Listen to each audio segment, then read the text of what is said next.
Ako si Crisanto, ang paborito niyong storyteller na maghahatid ulit sa inyo ng isa na namang kwento ngayong araw. Bata pa lang kasi ako. Mahilig na talaga akong makinig, manood o magbasa ng kahit na anong kwentong kababalaghan. Dahil dyan, marami na akong naipong kwentong katatakutan. Lalo na yung tungkol sa mga nilalang ng dilim na sinasabing hayok daw sa dugo at laman ng tao o mas kilala sa tawag na aswang. Pero syempre tulad pa rin ng dati, hindi na naman to tungkol sa akin. Tungkol ito sa naging experience ng lolo ko. Natawagin na lang po natin sa palayaw niyang Dako, na isang aswang hunter daw noong araw.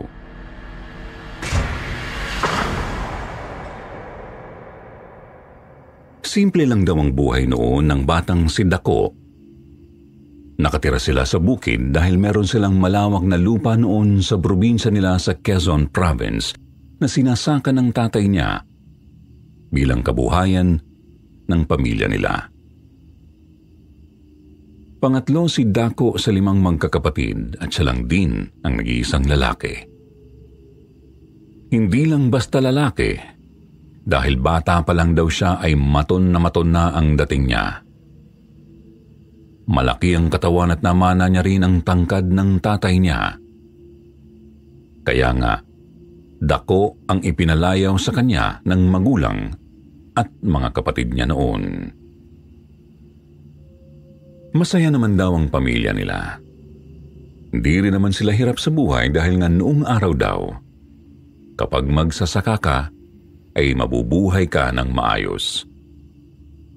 Masipag naman daw kasi ang tatay ni Dako bukod pa sa mabait ito at talagang napakabuti nitong ama sa kanila. Yun nga lang biglang nagkaroon ng malaking pagbabago sa buhay nila. Noong nabuntis ang nanay niya sa bunso sana nilang kapatid noong siya ay 15 taong gulang na. Galing daw sila noon ng tatay niya sa pagdi-deliver ng gulay sa palengke doon pa sa bayan.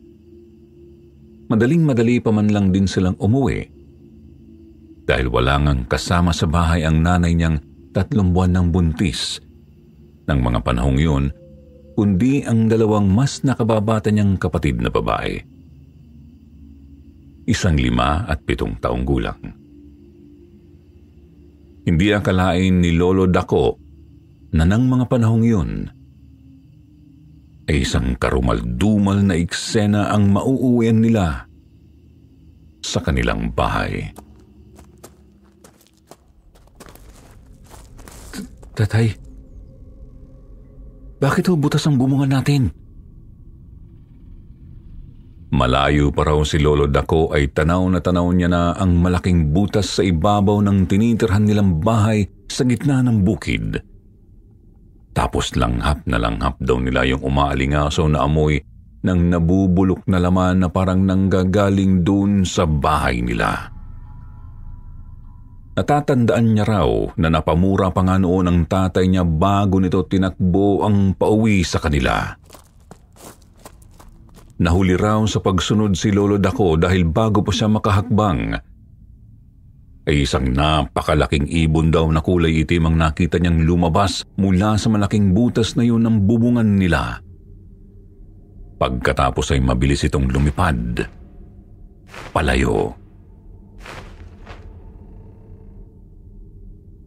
Kasunod noon ay ang isang malakas na sigaw daw ng paghihinagpis ang narinig ni Lolo Dako mula sa tatay niyang noon ay nakapasok na sa kanilang bahay. Halos manlumo naman daw si Lolo Dako nang maya-maya pa ay nakita na rin niya ang dahilan ng isinisigaw ng tatay niya. Nanay, sinong may gawa niyan sa'yo? Napatanong na lang daw ng ganon si Lolo Dako kahit na alam niyang hindi na siya masasagot pa ng nanay niya ng mga sandaling yun. Naabutan nilang nakahandusay sa sahig ng bahay nila, doon mismo sa tapat ng malaking butas sa kanilang bubungan. Habang ang bata sa sinapupunan nito ay nakalabas na ang kalahati ng katawan mula sa puwerta ng kanyang ina. Kuya Dako, may pumasok po dito sa bahay natin. Dinukot niya po yung bata sa tiyan ni nanay. Maya-maya ay lumabas ang dalawang kapatid ni na Lolo Dako galing doon sa ilalim ng lababo kung saan daw nagtago ang mga ito. Ang kwento pa raw ng dalawa, aswang daw ang kumitil sa buhay ng nanay nila. Mahaba raw ang dila nito at may malaking pakpak. Nakakatakot daw ang itsura nito dahil kitang-kita raw nila ang malalaki nitong ngipin. Dahil po sa nangyaring yun, nagsimulang mamuo ang matinding galit sa loob ni Lolo Dako. Galit na naging daan para pasukin niya ang pagiging isang mangangaso ng mga aswang.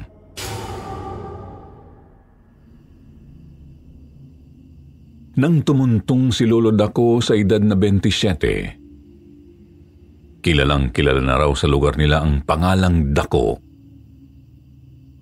Siya na raw ang tinatawag noon sa tuwing may mararamdamang aswang sa paligid nila ang mga tao dahil makailang ulit na rin siyang nakahuli at nakapatay ng mga ito. Madali rin namang tandaan ang itsura ni Lolo Dako noong araw dahil trademark niya raw dati ang pagiging long hair. Yun kasi ang panata ni Lolo Dako. Hanggat hindi niya napapatay at nahahanap ang aswang na pumatay sa nanay niya, hindi niya ipagugupit ang buhok niya. Pero dumako muna tayo sa isa sa pinakahindi raw malilimutang experience ni Lolo Dako sa tinagal-tagal ng panahong pagiging aswang hunter niya. Isang experience na muntik na raw magpasuko sa kanya noon sa panghahunting ng mga aswang. Dako, pwede pa kitang makausap? Oh, Alintasing. Malat na padalaw yata kayo rito. Ano atin? Hindi na ako magpapaligoy-ligoy pa. Gusto ko sanang humingi ng tulong sa iyo, Dako. Ito kasing asawa kong si Baldo may nakaalitan doon sa kabilang bayan nung dumayo siya sa piyestahan. Abay, hindi naman niya akalain itong taong napagdiskitahan nilang pagkatuwaan ng mga barkada niya. Hindi pala totoong tao, aswang pala yun, Dako. At ngayon ginugulo niya kami, pati ang mga anak ko.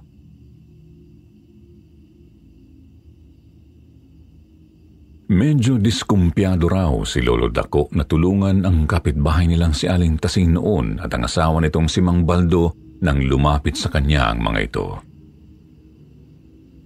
Masama raw kasi ang reputasyon ng mag-asawang ito sa kanilang lugar.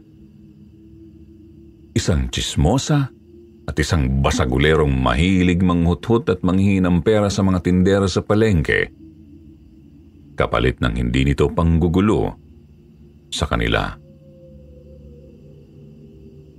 Oh, kala ko ba'y tigasin niya ang asawa niyo, Aling Tasing? Aswang lang pala ang katapat niyan eh. Pasensya na ho, pero hindi ko kayo matutulungan. Hindi ako tumutulong sa mga taong daig pa ang aswang kung umasta. Nakikiusap ako sa iyo, Dako. Hindi namin kaya ang aswang na nanggugulo sa amin. Napakalakas niya. Hindi nga siya natatakot sa araw eh. Kahit umaga makapangyarihan siya. Natatakot na ako para sa buhay namin ng mga anak ko. Tulungan mo na kami, Dako. Sa sinabing yun daw ni Aling Tasing, sakalang daw parang nakumbinsi si Lolo Dako. Alam niya kung anong klase ng aswang tinutukoy nito. isang gabunan. Ang sabi-sabi raw noon, ito raw ang pinakamalakas na uri ng aswang. Wala silang kinakatakutan. Di gaya ng ibang aswang. Kumbaga, parang sila yung mga sinaunang uri ng aswang na may kakayanang maging makapangyarihan kahit na tirik pa ang araw. Hindi rin daw sila takot sa asin at sa mga lamang kati o yung mga uri ng halamang karaniwang ginagamit bilang pantaboy sa aswang. Sige, antayin niyo ako sa inyo't naabangan kong bumalik ang aswang na yan. Maraming salamat sa iyo, Dako.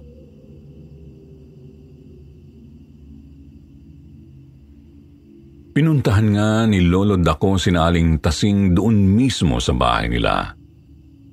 Eksaktong Biyernes siya nagpunta. Dahil ang sabi nito ay tuwing ganoong araw daw sila binibisita ng gabunan. Umaga pa lang ay nandoon na raw si Lolo Dako at naka-istambay sa likod ng bahay ng mag-asawa. At noong sumapit daw ang bandang 12:00 ng katanghaliang tapat, ay nakarinig na sila ng isang malakas na kalabog sa bubungan ng mga ito.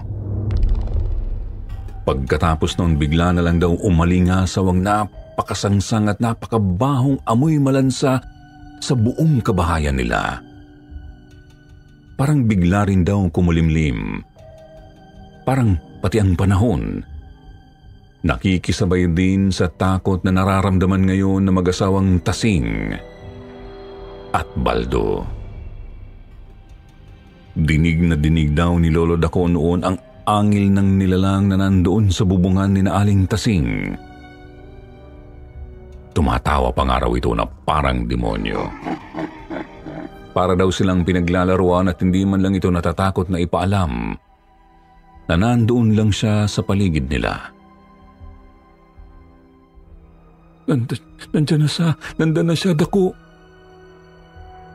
Yun daw ang nangangatog na sabi ni Mang Baldo kay Lolo Dako. Muntik pa nga raw siyang matawa dahil noon lang niya nakitang nagkaganon ang tigasing siga ng bayan nila. Umalog-alog daw kasi ang malaking tiyan ni Mang Baldo dahil sa takot. At ang madaldal at tsismosang si Aling Tasing ay hindi makapagsalita sa unang pagkakataon.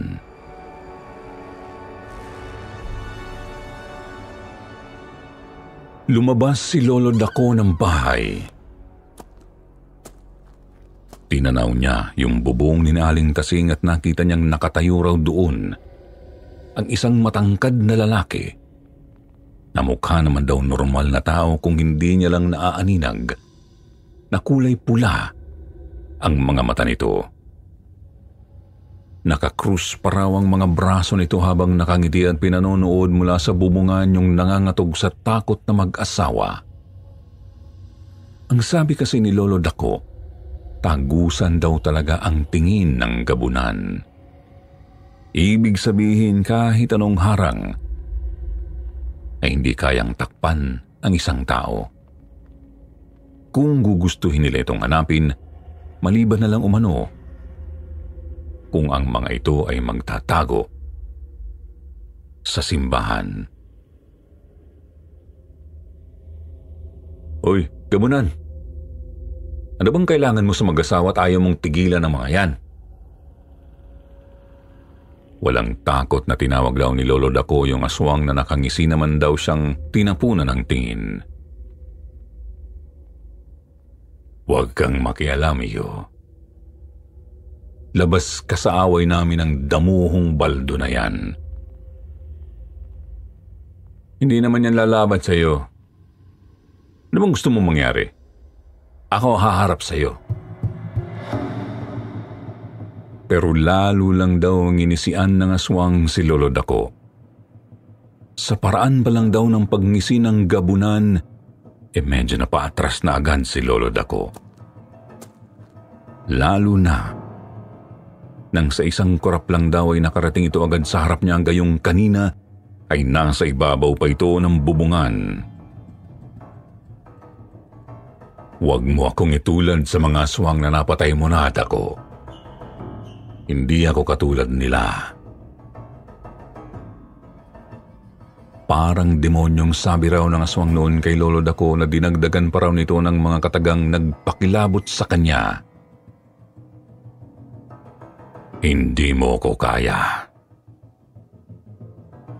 Pagkasabi pa raw ng ganun ng aswang, bigla na lang nitong ipinakita kay Lolo Dako na bumubuka na parang isda yung bandang panga nito, at dahil doon, nakita ni Lolo Dako na napakarami nitong ngipin hanggang sa kanyang lalamunan. Para daw siyang biglang na estatwa habang niningisian siya ng aswang. Sa unang pagkakataon mula nang maging aswang hunter si Lolo Dako ay ito ang unang beses na nakaramdam siya ng napakatinding takot, gayong mas marami naman daw siyang nakaengkwentrong aswang na mas nakakatakot pa ang itsura kaysa nilalang nakaharap niya ngayon. Ang kaibahan daw kasi, hindi naman itsura ang nakakatakot sa kabunan. Sa totoo lang ay mukha lang daw talaga itong tao na mapupula ang mga mata at napakatangkad. Pero sa inilalabas daw na aura nito, nararamdaman daw agad ni Lolo Dako na hindi ito pangkaraniwang tao lang. Wala pa itong ginagawa pero kayang-kaya na nitong pabilisin ng todo ang tibok ng puso niya. Lalo na raw ang uri ng ngisi nito habang tinititigan siya na parang kapag kumrap daw noon si Lolo Dako ay mamamalaya na lang niyang wala na siyang buhay. Parang ganun daw ang nararamdaman niya sa sobrang lakas ng dating ng aswang na ito. Walang dudang ito nga ang pinakamalakas na uri ng aswang sa lahat. Parang bigla daw na blanko ang utak ni Lolo Dako nang bigla itong humakbang papalapit sa kanya. Ang akala niya raw kasi ay susugurin siya ng aswang. Kaya sinimulan niyang ihataw dito ang buntot pagi na kanina pa niya hawak-hawak. Ilang beses ko bang sasabihin sa iyo na hindi tatalab sa akin yan? Bigla daw hinablot ng gabunan ng buntot paging hawak ni Lolo. Pagkatapos ay dinakot nito ang kanyang leeg, sinakal siya nito at iniangat sa ere. Kaya hindi raw halos makapalag si Lolo Dako. Mabait naman ako eh. Hindi ako basta-basta nananakit ng tao. Hindi ako masama. Dahil hindi naman lahat ng aswang ay kalaban at pagkain lang ang turing sa inyo. Pero ibang klase ang baldong yan. Nananahimik lang kami sa bayan namin pero dumayo siya doon para lang manggulo. Kaya kailangan may magturo na talaga ng leksyon sa kanya. Hindi kita gustong idamay dito, Dako. Alam ko kung saan galing ang galit mo para sa mga katulad namin. Pero gusto ko lang sabihin sa iyo na iisang aswang lang ang gumawa nun sa nanay mo. At hindi yun galing sa lahi ko.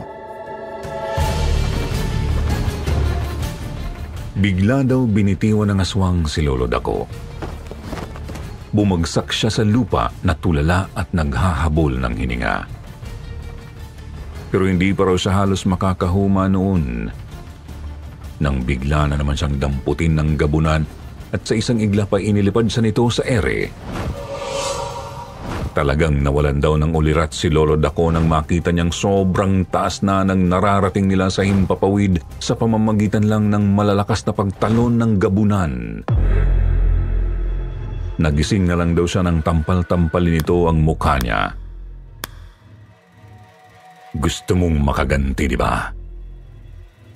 Dito mo ibuhos ang galit mo, Dako, habang ako. Hayaan mo ring turuan ko ng leksyon ang taong nanakit sa amin ng pamilya ko. Bigla na lang daw siyang iniwan ng gabunan sa harap ng isang kubo na sa palagay niya raw noon ay nasa loob ng isang gubat. Napapaligiran daw kasi ito ng napakarami at nagtataas ang puno na halos tumakip na sa langit, kaya kahit katanghaliang tapat pa lang ay madilim na ang paligid. Mga ilang segundo lang siyang nakatayo doon dahil hindi rin naman daw nagtagal ay lumabas ang isang patpatin at tila gutom na matandang lalaki. Halos butot balat daw ang itsura nito pero biglang tumulo ang laway nito nang makita siya. Kalunos-lunos daw ang itsura ng matanda dahil napakarungis na nito at parang matagal nang hindi kumakain. Mabaho rin ang pamilyar na amoy na nanggagaling dito. Amoy bulok na laman. Bigla na lang daw kumabog ang dibdib ni Lolo Dako nang magkatinginan sila ng matanda habang naglalaway ito. Kilala niya ang mata nito. Alam niya rin ang pamilyar na amoy na nanggagaling dito. Alam ni Lolo Dako na ang kaawa-awang matandang ito ay walang iba kundi ang aswang na siyang pumatay sa nanay at kapatid niya noon. Parang nakilala rin daw siya ng aswang. Bigla daw nanlaki ang mata nito at nagtago sa loob ng maliit nitong bahay. Bigla na lang daw itong umiyak ng malakas. Patawarin po ko. Hindi ko sinasadya ang nagawa ko. Nang araw na yun ang araw na ipinasa sa akin ng lola ko ang pagiging aswang niya. Hindi ko nakontrol ang sarili ko. Hindi ko nakontrol ang gutom ko. Pakiusap, huwag mo akong saktan. Wala raw ibang nagawa si Lolo Dako kundi ikuyom ang kamao niya at umiiyak na talikuran na ang aswang na paulit-ulit ngayong nakikiusap sa kanya. Iniwan niya raw ito at hindi man lang niya ito dinapuan ng kahit pitik man lang ng daliri. Ang sabi kasi sa akin ni Lolo Dako, mga kasityo pangil, hindi naman daw totoong matanda ang aswang na yun. Baka nga mas bata pa raw ito sa kanya. Pero ang kulubot at animo matandang paghihitsura nito ay tanda na kahit kailan daw ay hindi ito nakatikim man lang ng sariwang dugo at laman ng tao. Ibig sabihin ay totoo daw ang sinasabi nitong hindi nito sinasadya ang nagawa nito sa kanyang ina at kapatid. Kaya siguro nagtago ito doon sa loob ng gubat nang mabalitaan itong hinahunting siya ni Lolo Dako. Natakot siya para sa sarili niyang buhay.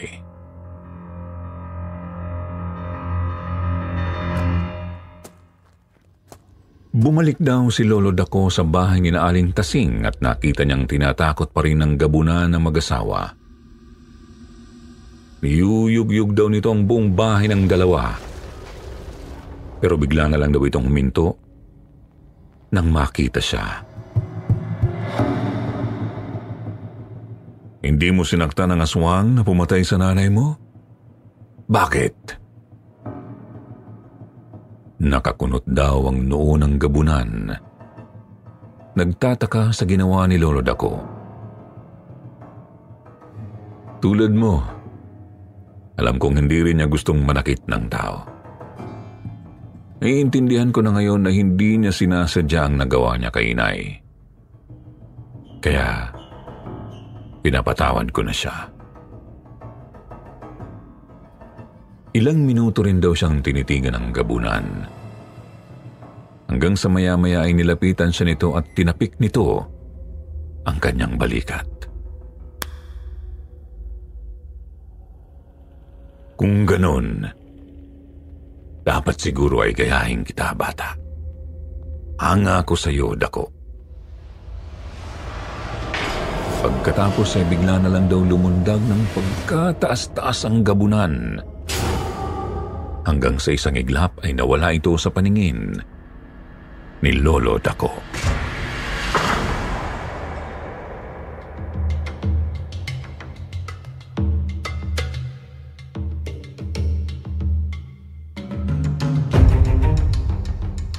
Pagkatapos ng nangyaring yun ay minabuti raw ni na Aling Tasing na umalis na lang sa lugar na yun at manirahan sa ibang bayan, sa takot na baka balikan pa rin sila ng aswang. Samantalang si Lolo Dako naman, sa wakas ay ipinaputol na rin ang buhok niya bilang tanda na dumating na rin ang araw na natanggap niya ng wala na ang kanyang ina. Doon na rin daw po siya tumigil sa pagiging mangangaso ng mga aswang. Dahil napag-isip-isip niya na mas magiging maganda ang buhay niya kung wala siyang kinikimkim na galit sa kahit na sino. Hanggang sa makilala niya na ang lola ko at nagkaroon sila ng sarili nilang pamilya.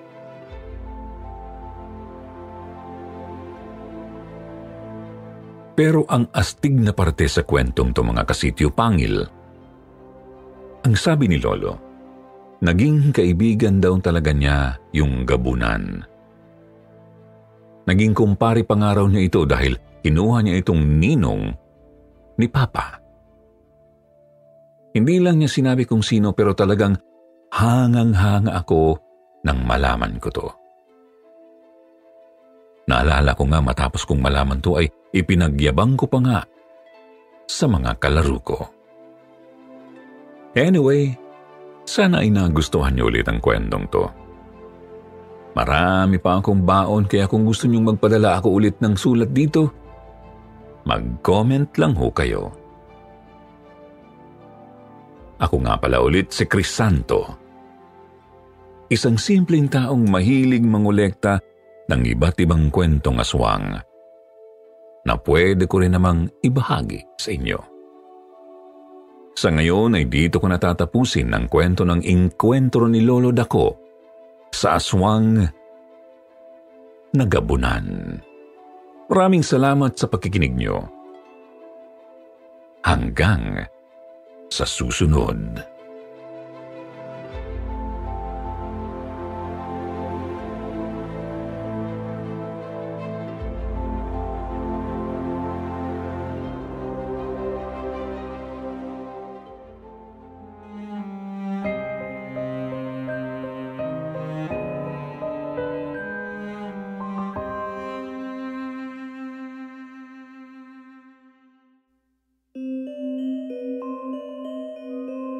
Pagbati sa inyo, Sitio Pangil.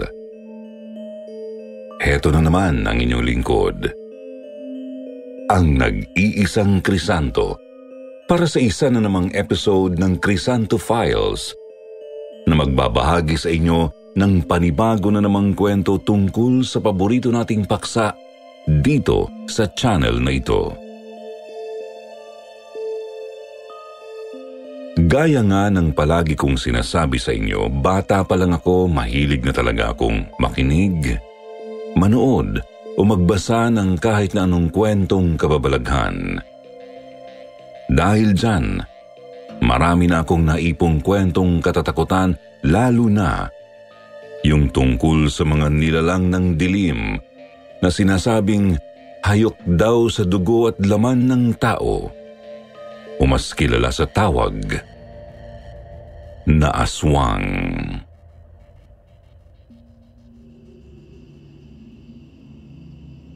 Ngayon ay ibabahagi ko naman sa inyo ang karanasang ikinuwento sa akin ng aking ninong na itago na lang natin sa pangalang Cesar, tungkol sa naging experience nila ng girlfriend niya nung tumira sila sa isang lugar sa Dumaguete City na punong-puno raw ng kababalaghan. 21 anyos pa lang daw noon ang binatang si Cesar nang mabuntis niya ang noon ay 19 anyos pa lamang niyang girlfriend na itago na lang natin sa pangalang Yela. Pareho pa silang nag-aaral noon bilang mga college students, kaya naman ganun na lang daw ang galit ng mga magulang ni Yela hanggang sa umabot sa puntong itinakwil siya ng mga ito. Dahil doon, napilitan daw itong si Cesar na iuwi na lang sa probinsya nila sa Dumaguete City si Yela. Mabuti na lang daw at may mabait na tiyuhin si Cesar na tawagin na lang nating Tio Mario na nag-offer sa kanila ng matutuluyan. Ito raw kasing yumaong asawa ng kanyang Tio Mario ay may minanang property na matagal na panahon na ring abandonado. Yun nga lang, may kaunting issue raw dun sa lugar na titirahan nila. Meron daw kasing usap-usapan na sa lugar na yun, may gumagalang isang aswang. Aswang ho? Hindi raw alam ni Cesar kung ano ang magiging reaksyon niya sa sinabing yun ng kanyang Tio Mario. Yun ang usap-usapan dun sa lugar. Hindi ko nga lang alam kung totoo dahil di pa naman ako napapatira doon eh. Pamilya kasi ng asawa ko ang may-ari noon. Bale, minana niya lang ang bahay na yun, kaya nung nawala siya, sa akin na rin yun napunta. Ipinarenovate ko na yun, pero hindi ko pa rin nagawang tirahan dahil malayo yun sa trabaho ko eh. Pero Cesar, totoo man o hindi ang usap-usapan doon, mas maigi na rin yung nag-iingat, hindi ba? Buntis pa man din niyang asawa mo. Napatango na lang daw si Cesar sa sinabi ng kanyang tiyuhin.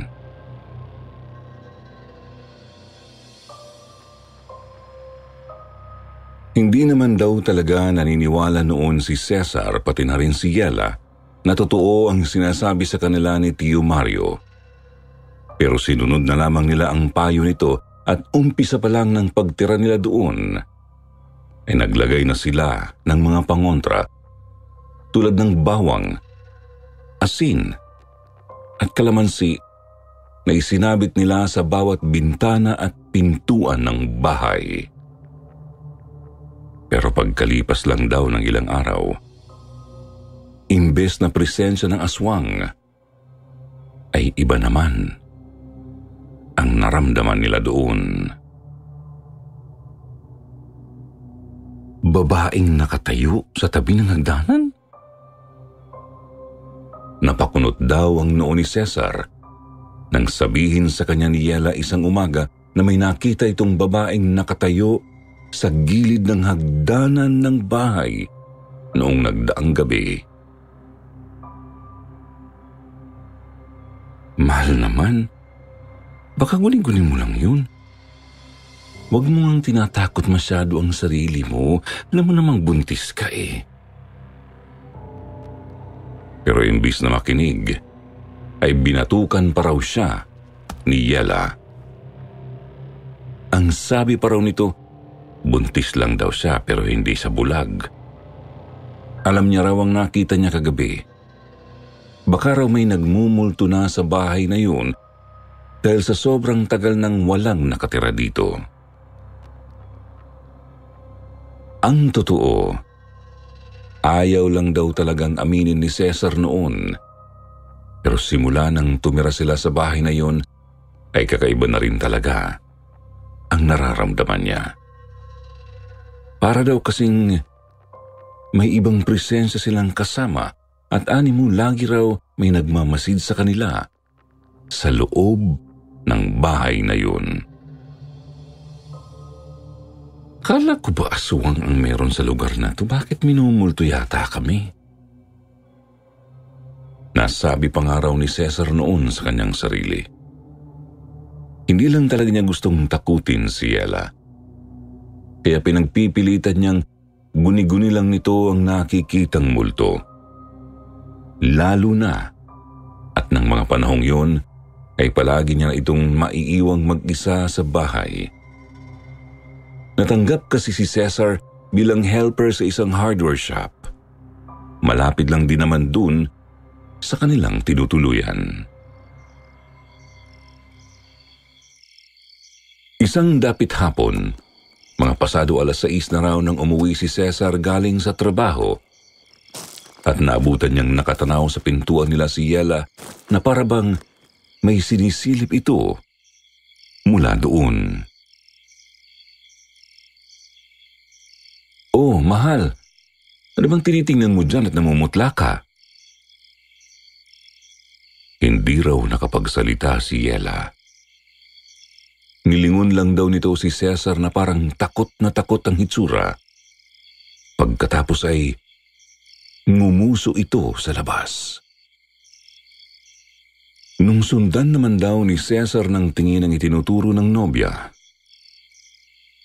nagulat siya nang makita niyang may isang matandang babaeng nakatayo doon sa labas ng gate nilang gawa sa kahoy.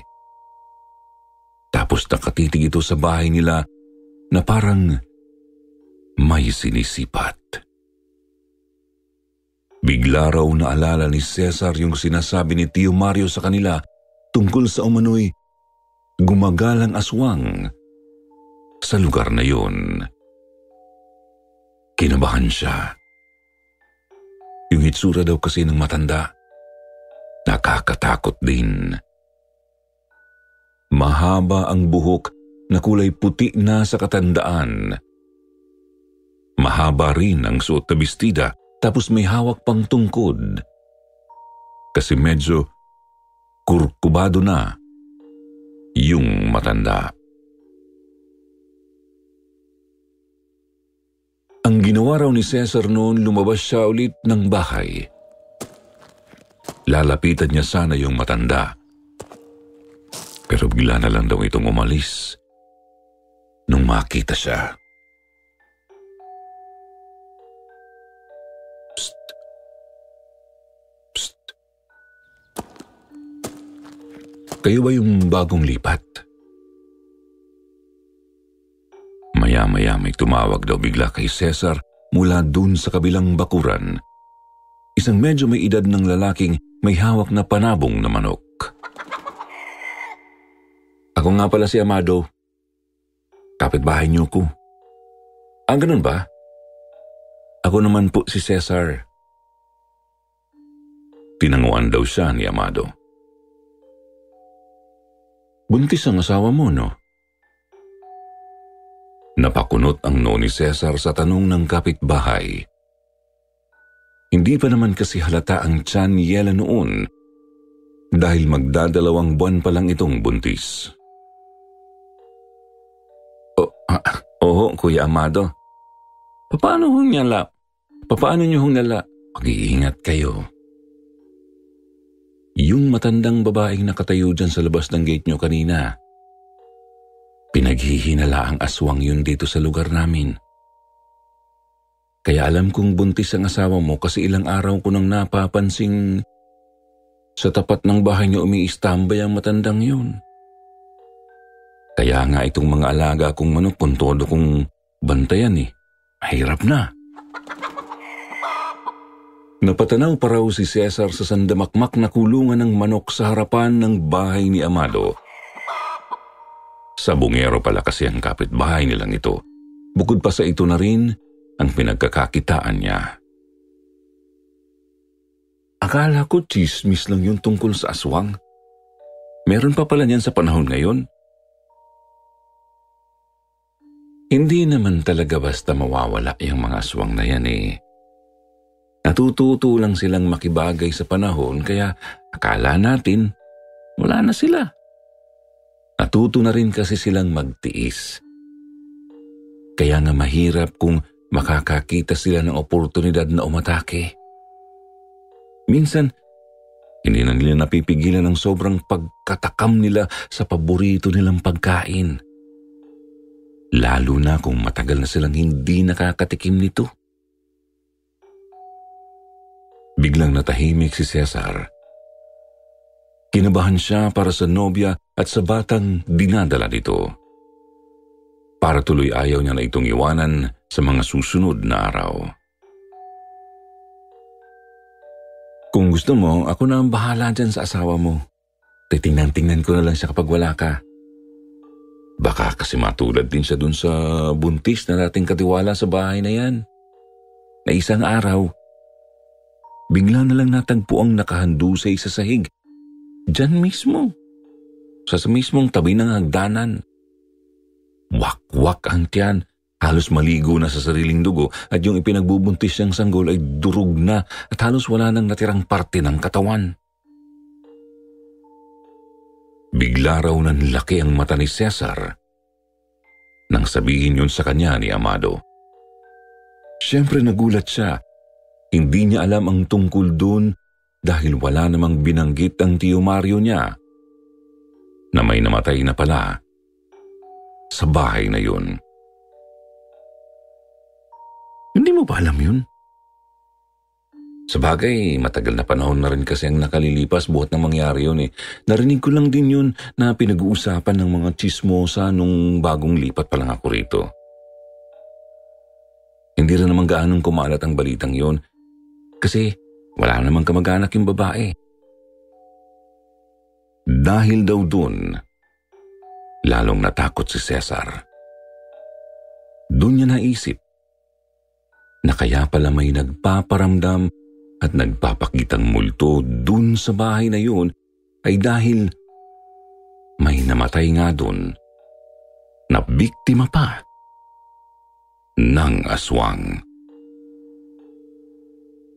Kung ganun, hindi ko tatanggihan yung offer niyo, Kuya Amado. Kapag wala ako, pakitingin-tingnan na lang ho si Yela, yung nobya ko. Masaya naman siyang tinanguan ni Amado bago ito pumasok na ulit pabalik ng bahay niya.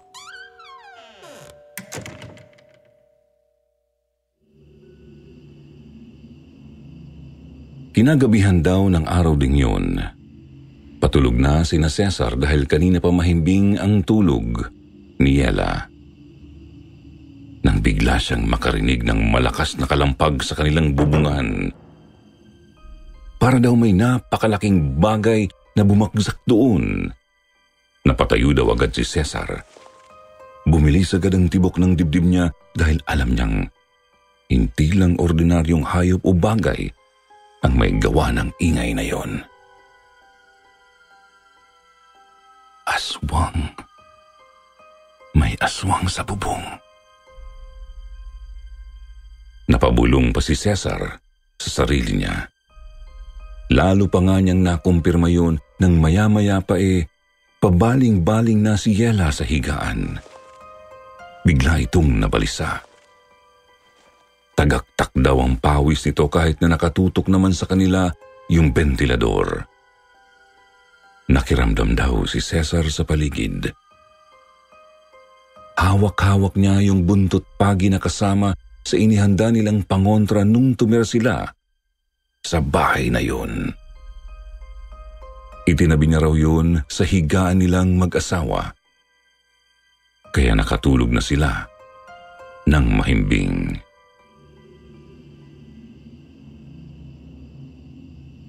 Mga ilang araw daw silang sunod-sunod na nakaramdam ng mga kakaibang bagay tuwing gabi. Buhat nang makita nila yung matandang yun sa labas ng gate nila. Dahil dun, mahigpit laging binibilinan ni Cesar si Yela na mag-ingat at palaging itabi sa kanya yung buntot pagi.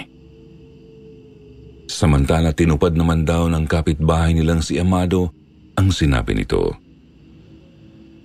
Ayon kay Yela, ay maya't maya raw nitong chine-check kung okay lang ba ang kanyang lagay sa tuwing nasa trabaho si Cesar. Dahil doon talagang naging close ang magkasintahan sa kanilang kapitbahay. Para kasing ito na rin ang naging tatay-tatayan nila. Lalo pat nalaman nilang wala na rin itong pamilya.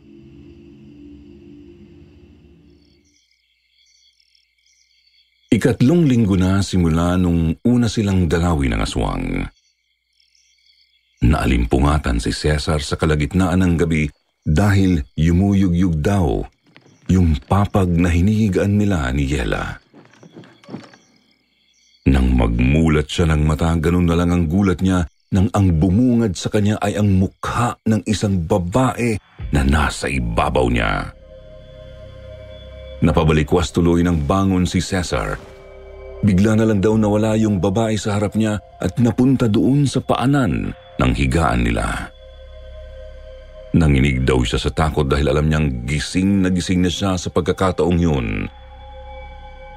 Kitang-kita niya yung butas na tiyan ng babae. Punong-puno ng dugo ang suot nitong bestida, tapos naririnig niyang umiiyak ito. May ibinubulong din na para itong may ipinahihiwatig. Maya-maya bigla na lang daw siyang nakaamoy ng sobrang sangsang na amoy bulok. Tapos nakita niya yung babae na lumingon sa bintana sa ulunan ng higaan nilang mag-asawa. At mas lalo pang ang kinilabutan si Cesar nang pagtingin niya doon, nakita niyang may maitim na mga daliring nagpupumilit buksan ang sarahan ng bintana nila. Tila sunog ang balat nito at mahaba ang kulay itim na kuko. Para itong kamay ng matanda na kulukulubot na. Sa pagkakataong ito, hindi pa rin nagigising si Yela. Para daw itong binabangungot. Nakita raw ni Cesar na pabaling-baling ito at tagaktak na naman ng pawis ang buo nitong katawan. Biglang hinablot ni Cesar yung buntot pagi niyang nakasandal lang sa tabi ng kanyang higaan. Hinampas niya ng pagkalakas-lakas yung malaking kamay na yun, na bigla namang binawi ng kung sino man ang may-ari nun. Pagkatapos nakarinig daw siya ng parang sumagitsit na pag-angil na mabilis ding sinundan ng tunog ng sunod-sunod na malalakas na pagaspas ng pakpak na parang may isang malaking ibon daw na lumilipad palayo sa kanilang bubungan.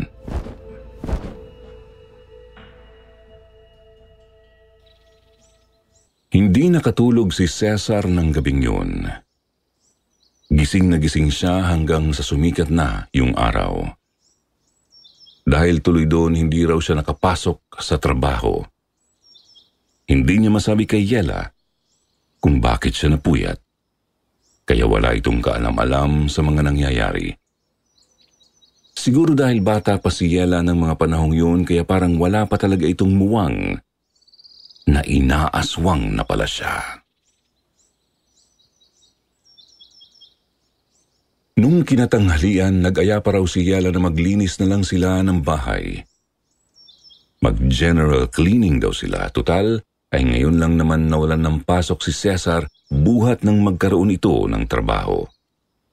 Kapag kasi Sabado't Linggo, nagsa-sideline sa pagkukonstruction si Cesar dahil nag-iipon siya para sa panganganak ni Yela.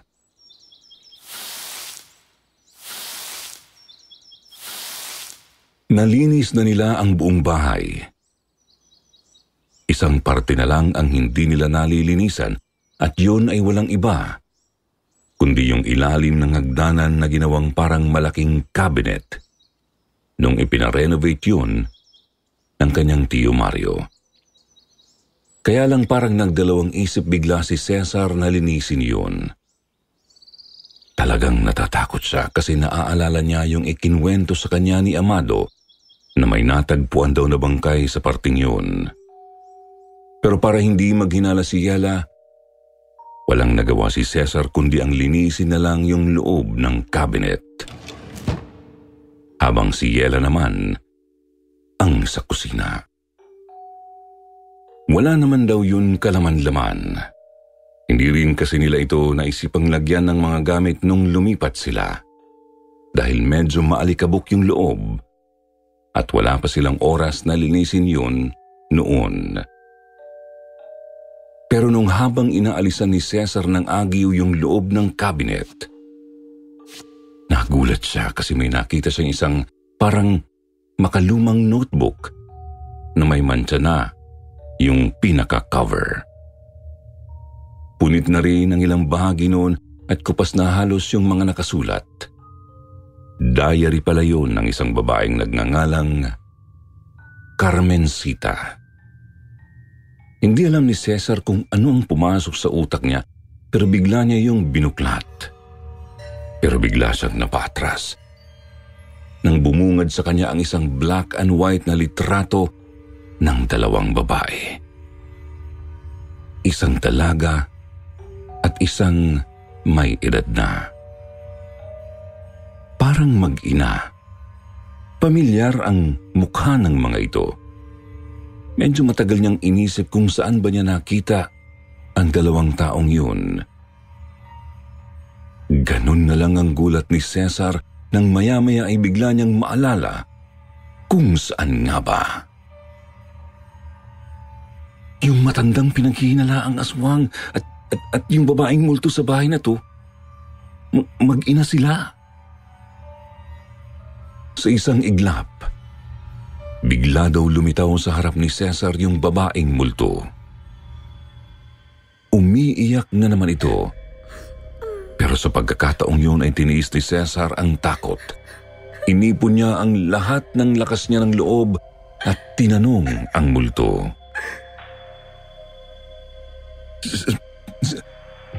Sinong may gawa nito sa'yo?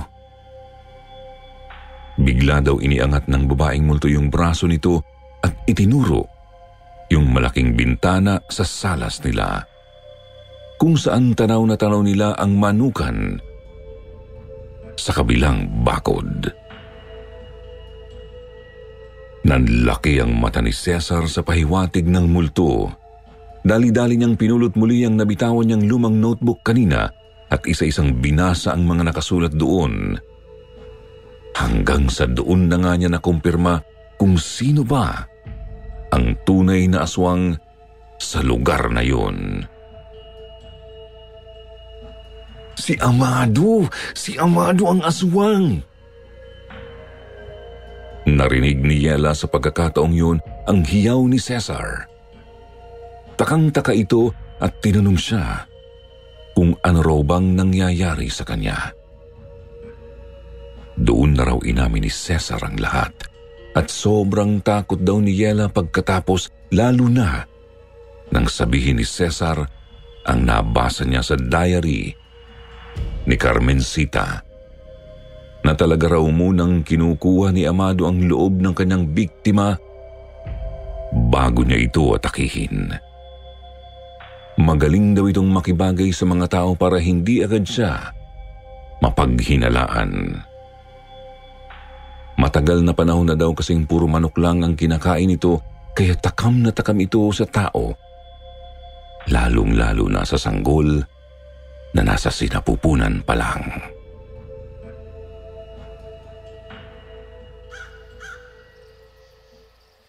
Nung mismong araw na yun, nagplano na raw silang umalis. Pero nang makita ni Cesar yung matandang pinaghihinalaan niyang aswang nung una, na nakatanaw na naman sa labas ng bahay nila, ay kinausap niya ito. Nay, nagpakita ho sa akin si Carmencita. Nagpahiwatig po siya kung sino ang totoong aswang sa lugar na to. Nakikita niyo rin ang anak ko. Nagpapakita sa inyo si Carmencita. Mangyak-ngyak daw ang matanda ng aminin nito sa kanila na kaya pala siya laging nakatanaw sa bahay na yun. Ay nakikita niya pa rin doon kung minsan ang kaluluwa ng kanyang anak. Sino ang pumatay kay Carmencita? Sino? Umiiyak na raw ito, kaya hindi na nagpaligoy-ligoy pa si Cesar. Sinabi niya ng si Amado nga ang aswang. Pagkatapos noon, nag-impake na sina Cesar at Yela. Handa na raw sana silang umalis sa lalong madaling panahon. Pero kinagabihan daw ng araw na yun. Nagulat na lang sila kasi ang dami ng tao sa labas ng bakuran ni Amado. May mga dalang sulu. Ipinakalat pala ng ina ni Carmencita sa mga kamag-anak nila ang balitang sinabi ni Cesar sa kanya. Pero wala nang naabutan pa ang mga ito. Hindi nila alam kung paano nagawa ni Amado pero mabilis siyang nakaalis sa lugar na yun na ang dala lang ay ang mga alaga niyang manok. Yung mga gamit daw nito sa bahay, iniwanan niya ng lahat. Doon, mas lalong lumakas ang hinala nilang ito nga, ang aswang. Dahil bakit naman ito tatakas? Kung wala siyang kasalanan, hindi ba?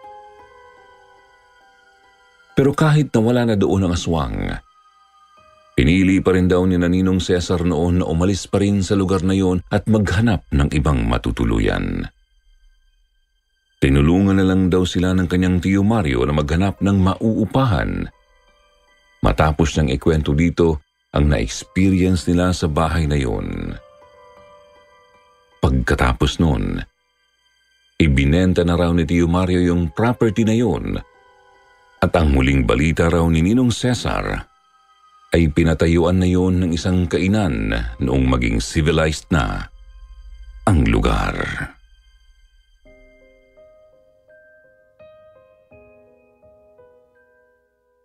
Sana po nagustuhan niyo ulit ang kwentong to, guys. Huwag kayong mag-alala. Marami pa akong baon. Kaya kung gusto niyong magpadala ulit ako ng sulat dito, mag-comment lang kayo. Ako nga pala ulit si Chris Santo. Isang simpleng taong mahilig mangolekta ng iba't ibang kwentong aswang na pwede ko rin namang ibahagi sa inyo. Sa ngayon ay dito ko na muna tatapusin ang kwento ng pahiwatig ng multo sa sikreto ng aswang sa Dumaguete.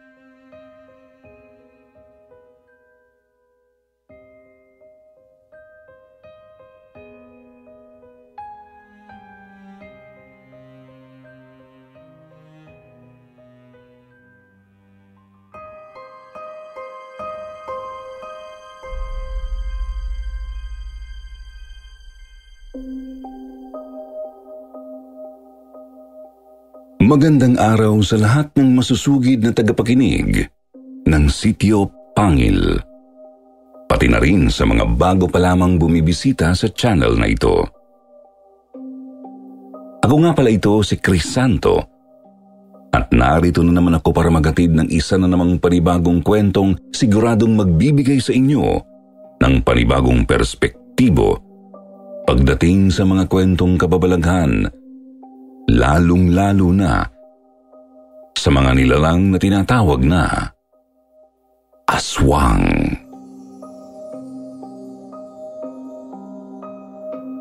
Ang kwentong ibabahagi ko nga pala sa inyo ay tungkol sa isang kwentong ibinahagi lang din sa akin ng aking nanay ni Risa noong ako'y bata pa. Nangyari ito noong siya'y napatira sa isang barangay sa Antique, kung saan namumuno raw noon bilang kapitan ang kanyang tiyuhin. Bata pa raw si nanay noon, siguro mga 9 o 10 taong gulang pa lang siya. Meron daw mabait na kapitbahay noon ng kanyang tiyuhin. Si Mang Joselito, na isa ring may kayang balo sa nasabing barangay. Nang dumating daw si nanay doon, magdadalawang taon na ring sumakabilang buhay ang asawa ni Mang Joselito.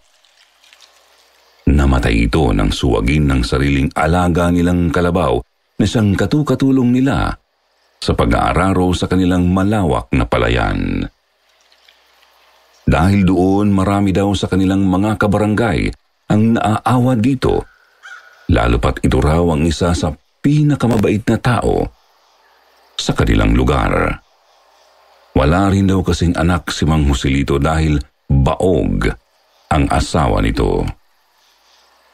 Ayaw din naman daw nitong magkaroon ng anak sa ibang babae kung di rin lang ito manggagaling sa kanyang yumaong asawa.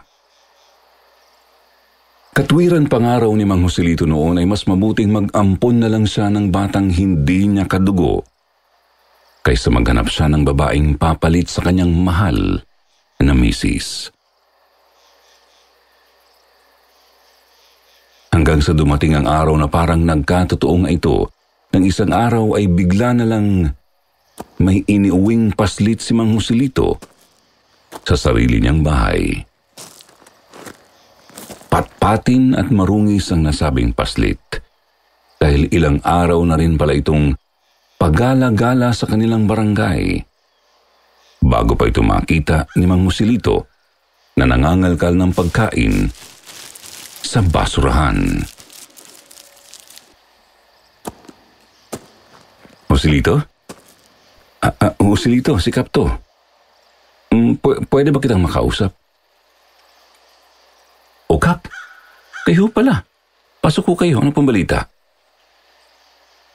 Magdadalawang linggo na mula nang i-anunsyo namin ang paghahanap sa mga magulang ng batang yan, Joselito. Pero hanggang ngayon wala pa rin umaako sa kanya. Kaya nga sa ibang bayan ay nagtanong-tanong na rin ang mga tanod ko pero talagang wala eh. Naku, ganun ho ba? Nakakaawa naman pala talaga ang batang to. Mukhang inabandona na nga ng mga magulang. Kwento ni nanay sa akin. Kasama siya ng tiyuhin niyang kapitan nang puntahan nito sa bahay si Mang Joselito. Kaya tandang-tanda niya ang araw na yun. Nakita niya pang araw na nanginginain ng piniritong hita ng manok yung batang napulot ni Mang Joselito dun sa pandalawahang mesa ng mga ito sa may kusina. Sa tingin ko nga ho, mas makakabuti kung ikaw na lang talaga ang umako sa batang yan. Total, maayos naman ang lagay niya sa'yo. Ano nga pala ang binigay mong pangalan sa kanya? Joseph ho. Isinunod ko sa pangalan ko. Mukhang wala ho talagang kakayahang magsalita yung bata eh.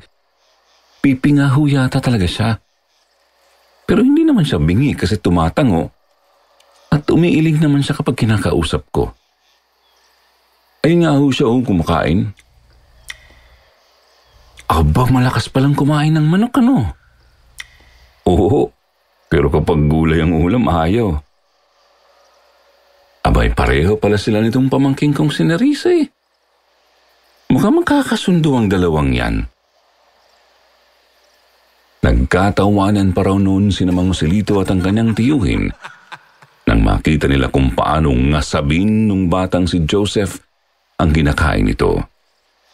Kahit yung adobong atay na inihain ni Joselito, sinaid daw nito hanggang sa kahuli-hulihang bahid ng sarsa sa kanyang plato.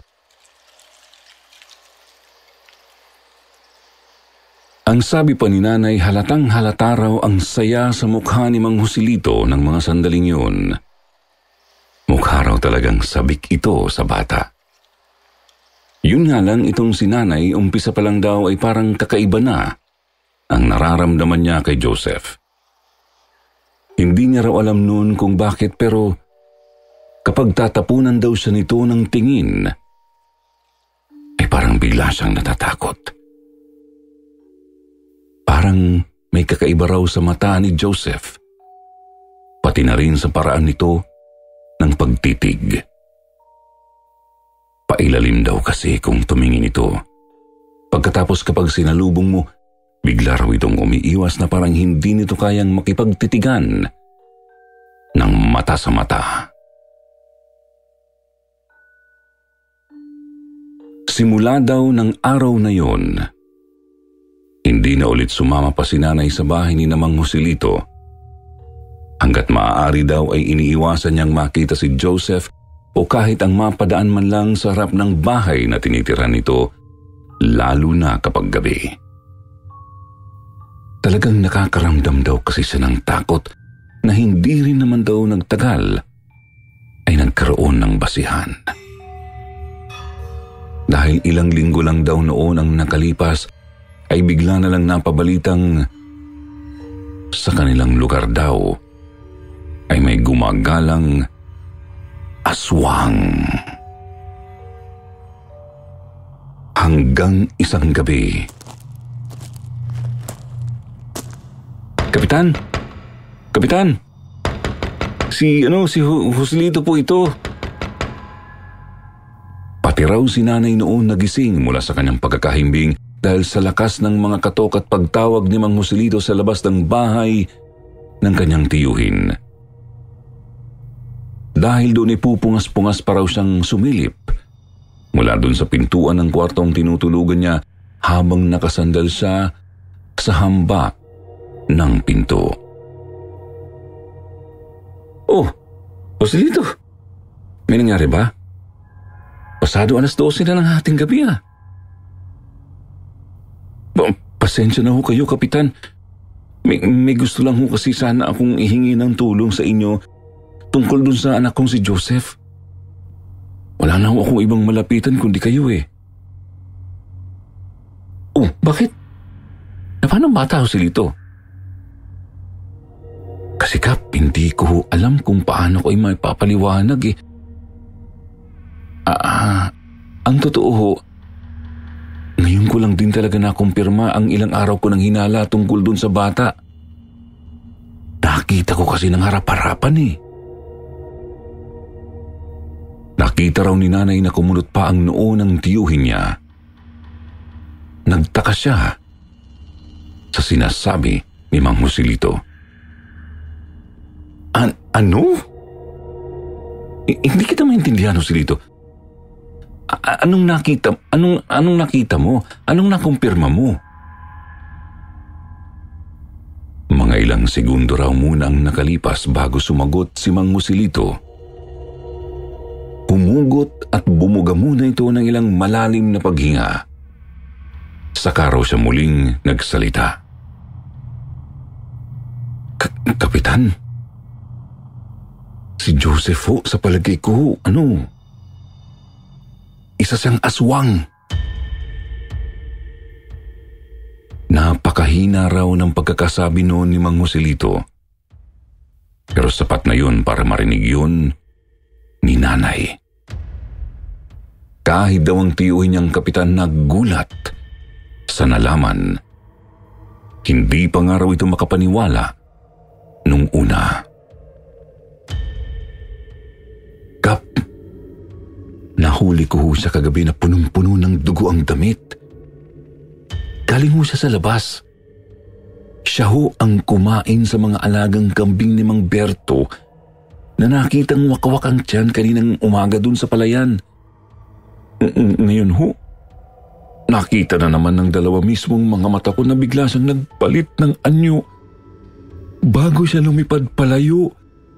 At hindi ko na ho alam kung saan siya nagpunta. Kung gusto niyo, sumama kayo sa akin sa bahay at abangan nating umuwi siya kapag malapit ng sumikat ang araw.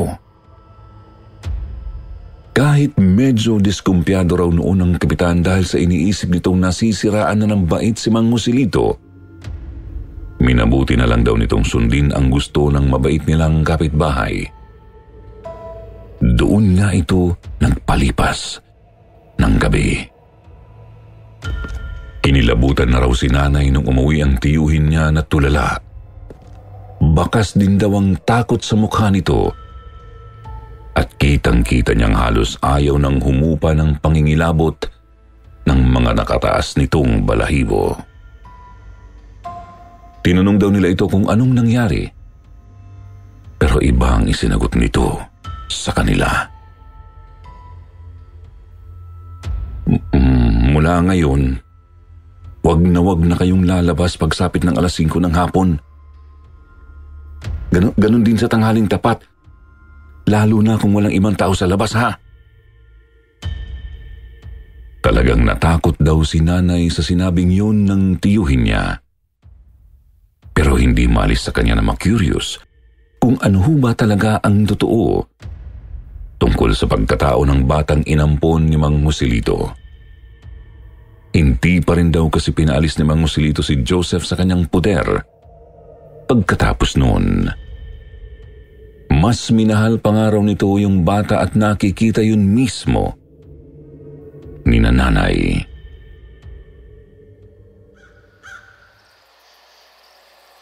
Isang tanghali daw nagsasampay noon si nanay sa bakuran ng bahay nila. Nang bigla siyang may nakitang isang grupo ng 3 lalaki na umaaligid dun sa bahay ni Mang Joselito. Napahinto siya sa ginagawa niya noon at nakiusyoso siya kung ano ba ang ipinunta ng mga ito. Pero nanigas daw siya bigla nung lingunin siya ng isa sa mga lalaki. Matangkad daw ito.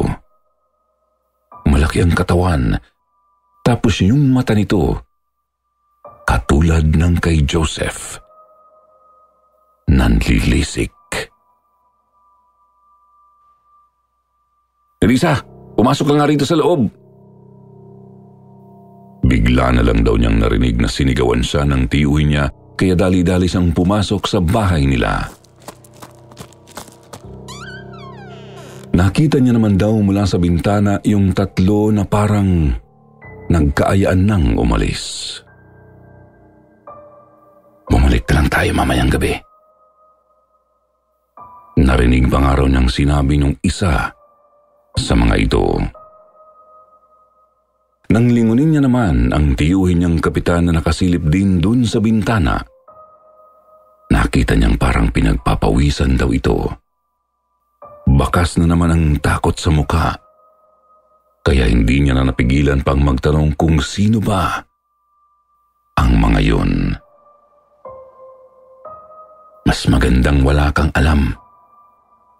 Kapag nakita mo sila, wag na wag mo silang papansinin, ha? Pumasok ka kaagad sa loob ng bahay. Naiintindihan mo?" Tumango na lang daw noon si nanay at hindi na lang nagtanong pa. Pero kinagabihan ng araw ding yun, naalimpungatan daw silang lahat nang bigla silang makarinig ng malalakas na kalabog na nanggagaling dun sa bahay ni Mang Joselito na mga iilang hakbang lang naman ang layo sa bahay ng tiyuhin niya. Sobrang lalakas daw talaga ng mga kalabog na yun na parang kulang na lang ay sirain ang bubong sa bahay ni Mang Joselito. Nandyan na sila. Halos pabulong na raw na sabi ng tiyuhin ni nanay. Sinenyasan pa raw sila nito na huwag silang mag-iingay. Kaya nanahimik din si nanay hanggang sa makarinig sila ng isang malaki at malalim na tinig na biglang nagsalita. "Ibalik mo sa amin ang anak ko, Joselito. Wala kang karapatan sa batang yan. Ibalik mo sa amin ang bata kundi papatayin kita."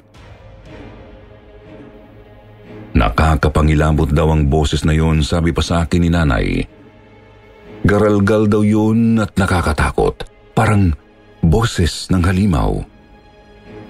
Sinasabayan pa yun ng mga tunog ng parang kinakaskas na bakal, mga kukong kumakalmot sa bubong. Maya-maya, nagulat sila dahil bigla na lang daw sumagot si Mang Joselito. "Kahit naman ibalik ko ang bata sa inyo, alam kong papatayin niyo pa rin ako dahil alam ko na ang sikreto niyo. Alam ko kung sino kayo. At alam ko kung saan kayo nakatira. May mga tao na rin akong napagsabihan tungkol sa inyo, kaya kapag pinatay niyo ako ngayon, siguradong hindi magtatagal ay susugurin na rin kayo ng mga tao doon mismo sa tinitirhan niyo."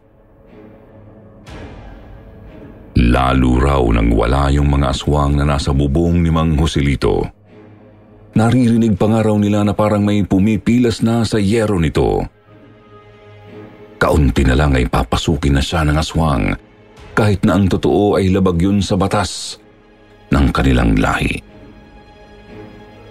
Ang mga aswang kasi ay hindi maaaring pumasok sa bahay ng kahit na sinong tao kung sila ay walang pahintulot ng may-ari ng bahay.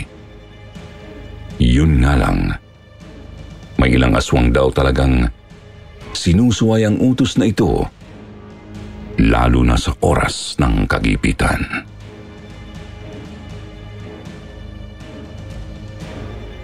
Maya-maya habang patuloy sa pagwawala yung mga aswang sa bubong ni Mang Joselito,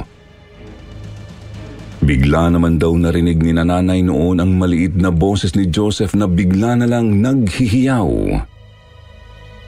Yung tunog na ginagawa ng mga pipi kapag may gusto silang sabihin.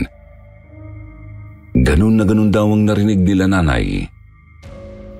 Ang kaibahan nga lang, unti-unti raw lumaki at lumagong ang boses na yun.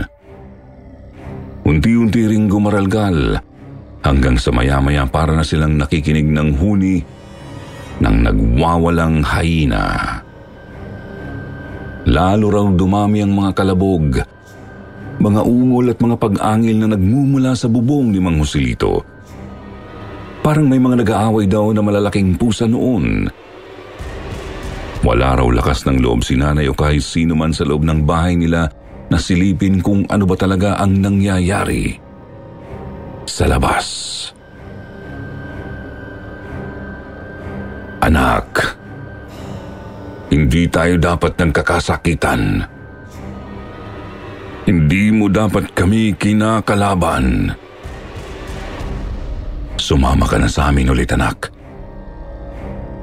Ipinapangako namin sa iyo na hindi namin kagalawin ang tatay-tatayan mong yan kapalit ng muling panunumbalik mo sa angkan natin. Ipinapangako ko sa iyo yan. Hindi, huwag kang makikinig sa kanya, Joseph, anak. Huwag mong iiwan si tatay. Bigla raw humiyaw si Mang Joselito. Umiiyak. Nakikiusap na huwag siyang iwanan ng kanyang anak-anakan. Dahil doon hindi na raw nakatiis ang tiyo ni nanay, lumabas na raw ito ng bahay nila tapos dali-dali nitong pinuntahan si Mang Joselito. Hindi na rin daw napigilan ni nanay na hindi alamin kung ano nang nangyayari sa labas. Ang ginawa niya, binuksan niya ng bahagya ang bintana ng kwartong tinutulugan niya, kung saan tanaw na tanaw ang bahay ni Mang Joselito. Pagsilip niya, nakita niyang may mga malalaking nilalang na wangis tao na nakadapa dun sa may bumungan ni Mang Joselito. Hindi raw gaanong maaninag ni nanay ang mukha ng mga ito dahil nakatalikod ito sa kanya. Pero bigla niyang nahigit ang hininga niya noong lumingon ito sa direksyon niya. Pinanonood tayo. May nanonood sa ating ibang tao. Galit na galit daw na humiyaw yung isang aswang, kaya sobrang lakas tuloy ng kabog ng dibdib ni nanay. Mabuti na lang daw biglang humarang si Joseph sa kanila. Parang pinigilan daw ng ampon ni Mang Joselito na si nanay naman ang atakihin ng mga aswang na yun.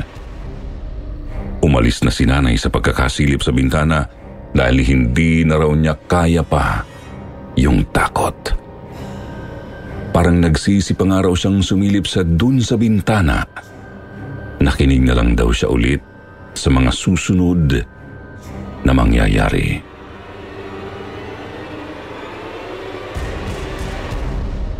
Sasama ka na ba sa amin, anak? Isang malakas na halakak daw ang sumunod sa tanong na yun. Tapos maya-maya, nakarinig na sila ng malalakas na tunog ng papalayong pagaspas.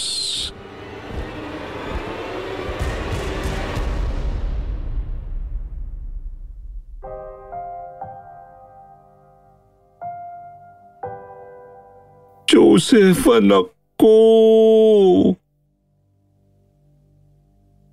Dinig daw nilang umiiyak si Mang Joselito.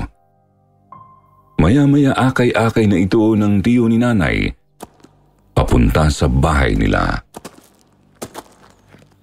Doon mo na raw pinatuloy ng kapitan sa bahay niya si Mang Joselito ng gabing yun.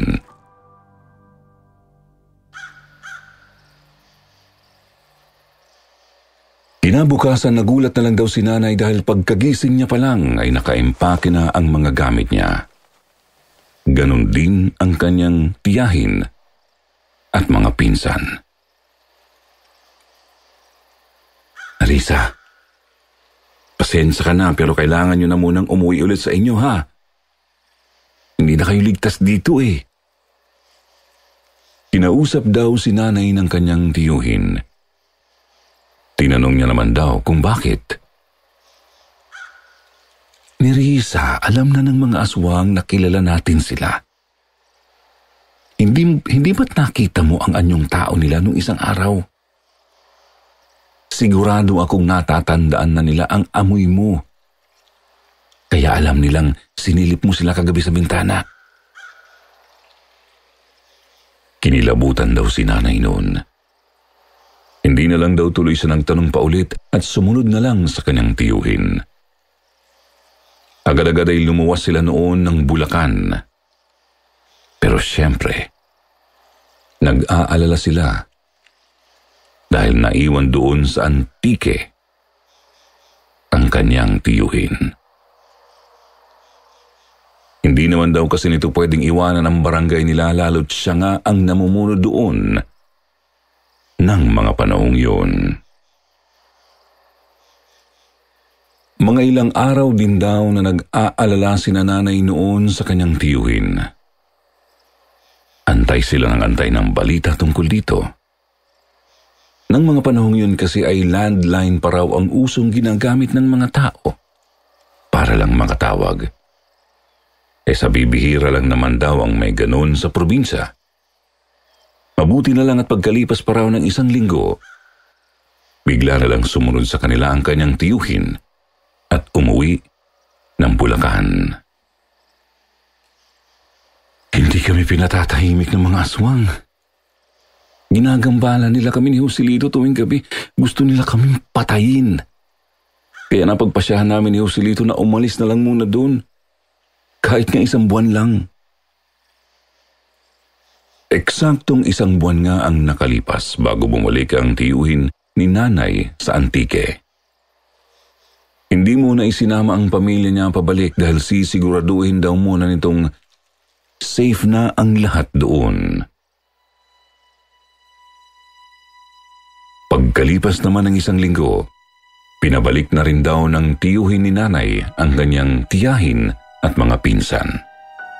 Pero si nanay, hindi na nila pinasama ulit. Kaya't simula nun, ay hindi na siya gaanong nakabalita pa sa kanila.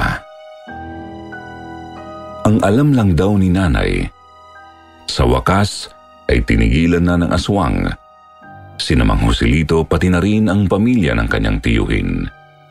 Lumipat na rin naman daw kasi sa ibang lugar ang buong angkan ng batang aswang. Wala na rin daw silang naging balita kay Joseph.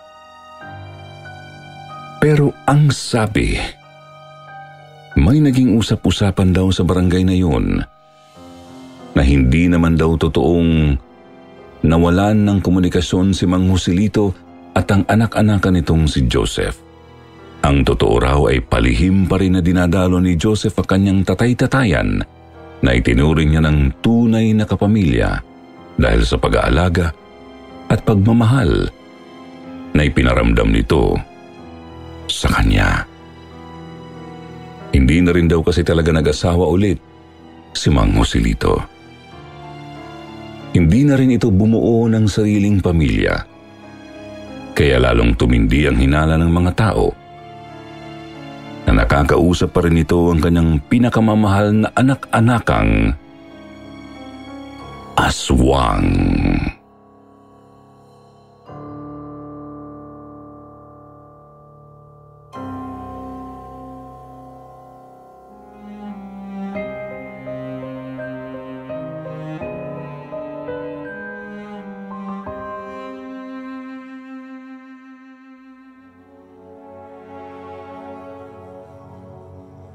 Magandang araw sa inyo, Sitio Pangil.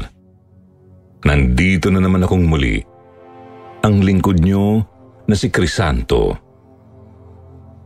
Unang-una po sa lahat, gusto ko lang po sanang magpasalamat sa inyo sa walang sawang pagtanggap nyo sa mga istoryang ipinapadala ko rito sa inyong channel. Hindi ko namalayang ito na pala ang 10 beses na nagpadala ako ng sulat sa inyo. Kaya naman ngayon ay gusto ko sanang ibahagi sa inyo ang isang kwentong narinig ko lang din sa isang dating kakilala na actually ay hindi ko na matandaan kung sino. Pero masasabi kong isa ito sa mga istoryang nagpatayo ng balahibo ko at nagpanginig sa akin ng matindi. Tungkol ito sa 2 taong naninirahan daw noon sa iisang apartment building sa isang syudad sa bandang Kanlurang, Visayas. Kung tama ang pagkakatanda ko, nangyari ito noong mga taong 1993. Base sa kwento sa akin ng kakilala ko. Kagagraduate lang daw noon sa kolehiyo ng isang binatang itago na lang natin sa pangalang Densyo. Bilang isang engineer. Nang matanggap daw ang binata ang una niyang naging proyekto, ay nagdesisyon siyang manirahan sa isang apartment building na malapit dun sa site kung saan siya magtatrabaho. Maliit lang naman daw yung inupahan niyang kwarto pero ayos na raw yun kay Densyo.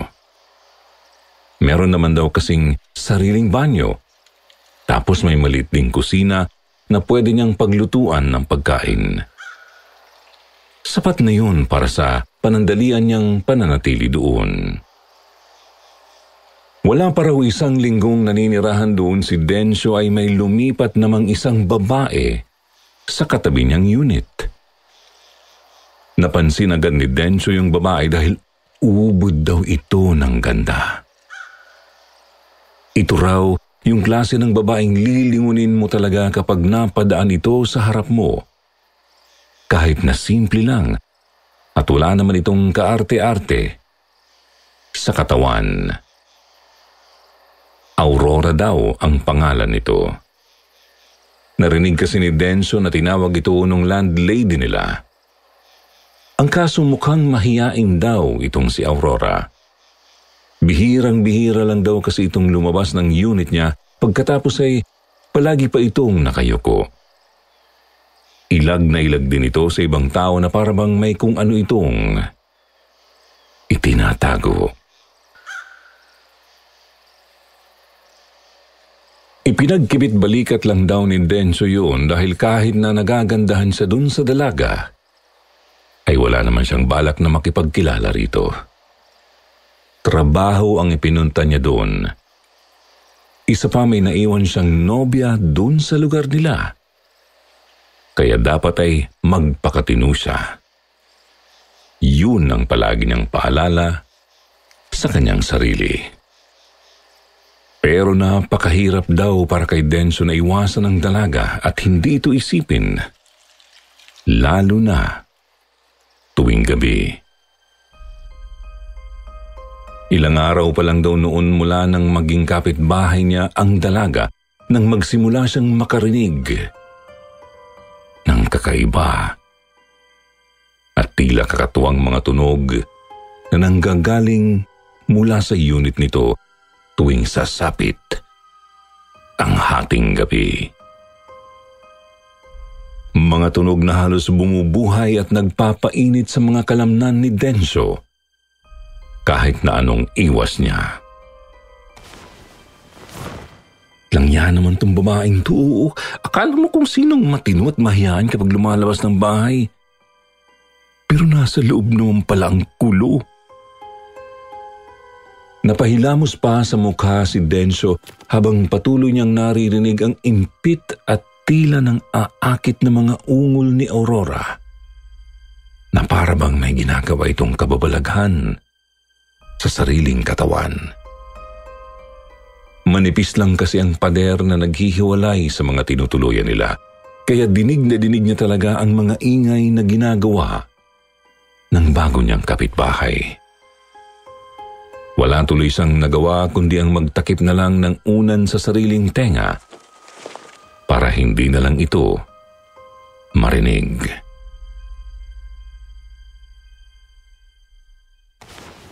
Nang sa wakas ay medyo nakakailib na raw si Dencio, bigla na naman siyang naalimpungatan nang makarinig na naman siya ng isang malakas na kalabog mula sa loob ng unit ni Aurora. Isang malakas na kalabog na hindi nagtagal ay nasundan pa ng mas kakaibang tunog o huni na parang nanggagaling naman sa isang hayop. Teka, si Aurora din ba yun?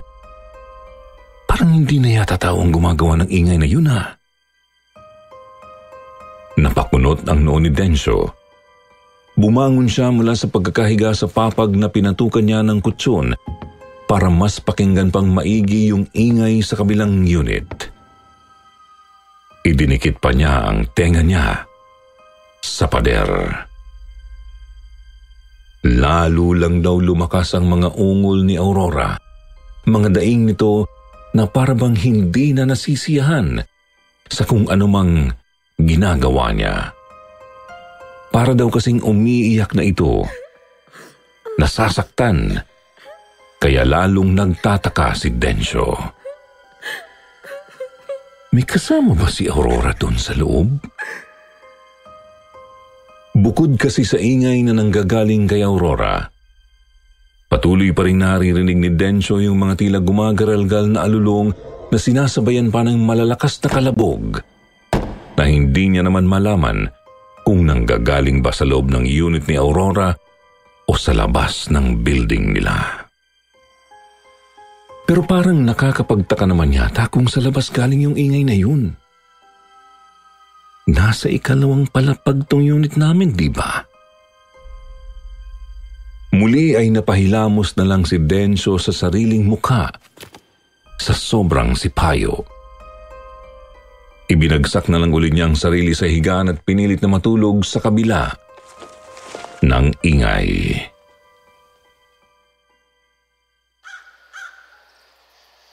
Kinabukasan, muntik nang malate sa trabaho si Dencio dahil tinanghali siya ng gising. Inis na inis siya noon kay Aurora dahil ito ang dahilan kaya napuyat siya nung nagdaang gabi. Handa na sana siyang ireklamo ang dalaga sa kanilang landlady. Nang paglabas niya ng unit ay bigla naman niya itong nakasalubong. Mugto ang mga mata nito at hindi rin nakaligtas sa paningin ni Dencio ang malaking pasa sa braso nito na pilit pang ikinukubli ni Aurora sa pamamagitan ng paghalukip-kip niya. Parang bigla raw naawa ang binata nang makita niya ang hitsura ng dalaga. Biglang umurong yung galit niya para dito. Kaya imbis na magreklamo ay dumiretso na lang siya sa trabaho. Bossing, mukhang may pinagpuyatan ka kagabi ah. Nangingitim yung ilalim ng mata mo eh. Yun daw ang unang bati sa kanya ng isa sa mga tauhan ni Dencio pagdating niya sa kanilang site. Wala no. Napuyat ako sa ingay ng kapitbahay ko. Pagkatapos ay iritabling ikinuwento raw ni Dencio ang nangyari nung nagdaang gabi na naging dahilan kaya siya napuyat. Nako, ingat ka bossing. Baka mamaya aswang na yung kapitbahay mo. Aswang? Anong aswang? Huwag mo sabihin naniniwala ka doon, Gardo. Abay, bossing. Nakakita na kaya ako noon. Sa kabalita ko marami daw talagang aswang doon sa tinutuluyan mo ngayon. Doon din yata yung may napabalitang aswang na nahuli raw sana, ang kaso, nakawala. Talaga? Totoo ba yung sinasabi mo, Gardo? Oo nga, boss. Kaya kung ako sa inyo, magdadala na ako palagi ng pangontra tulad ng asin, bawang, saka itong lana. Ipinakita pa ng tauhan niyang si Gardo kay Densyo ang isang maliit na botelya na may lamang langis at kung ano-anong hindi niya malamang bagay sa loob. Ano yan? Lana nga yan, bossing. Isang uri ng langis na dinasalan. Kumukulo yan sa tuwing may malapit na aswang. At pwede mo ring gamitin yan laban sa kanila. Ipapahid mo lang yan sa mga palapulsuhan mo pagkatapos ay hindi na nila maaamoy ang dugo mo. Magkano mo naman ibebenta? 100 lang, boss. Bilhin mo na.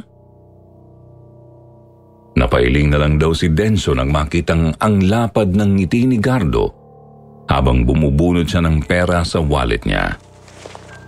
Naisip niya tuloy na mukhang nabudol lang siya sa sales talk ni Gardo. Pero bahala na. Susubukan na lang niya mamayang gabi kung epektibo ba ito.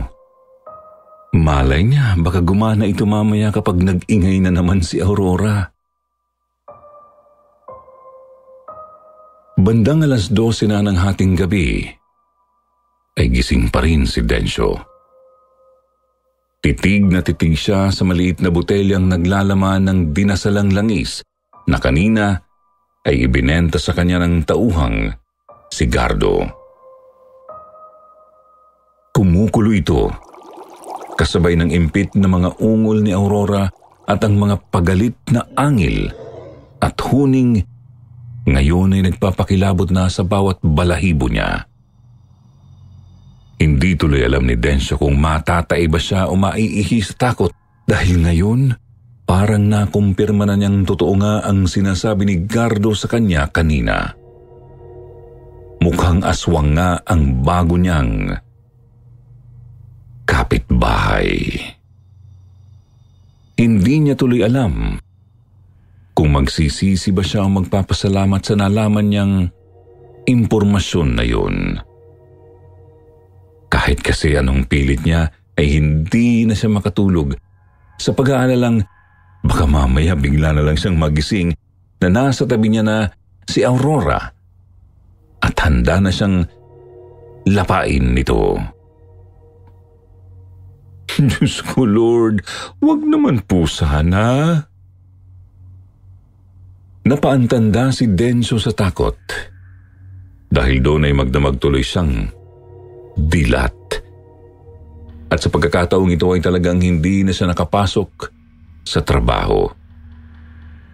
Hindi rin siya makalabas ng bahay dahil sa takot na baka mamaya ay makasalubong niya si Aurora. At makursunodahan siya nitong gawing hapunan mamayang gabi. Kaya nga ganun na lang ang gulat ng binata nang bigla na lang may kumatok sa pintuan niya nung mga bandang tanghali ng araw na yun. Sino yan? Densyo, ako ito si Aling Greta. Pakibuksan mo nga itong pintuan at kakausapin lang kita. Kayo ho pala, Aling Greta. Ano ho yun? Pinilit ni Densyo na umaktong normal sa harapan ng kanilang landlady dahil nakakahiya nga naman kung ipapakita na ritong natatakot siya gayong tirik na tirik pa ang araw. May mga natanggap kasi akong reklamo tungkol sa mga ingay daw na naririnig mula sa banda rito sa inyo. Kayo lang naman ni Aurora ang nakatira dito dahil puro bakante naman yung 3 unit na katabi ninyo. Ano bang ingay daw yun? Bigla raw nanlaki ang mata ni Densyo. Hindi lang dahil sa tanong ng kanilang landlady, kundi dahil na rin nalaman niyang dadalawa lang pala sila ni Aurora sa bandang dulong yun ng second floor. Hindi niya alam na bakante pala yung 3 katabi pa nilang unit. Pero gustuhin man daw ni Densyo na isumbong si Aurora ay natatakot naman siyang baka balikan siya ng kapitbahay niyang aswang. Kaya, naku, Aling Greta, hindi ko alam eh. Parang ahong may naririnig akong mga ingay pero dun yata sa baba yun galing. Parang lagi yung may nag-aaway. Nagsinungaling si Densyo sa kanyang landlady. Ang ganun ba? Sige.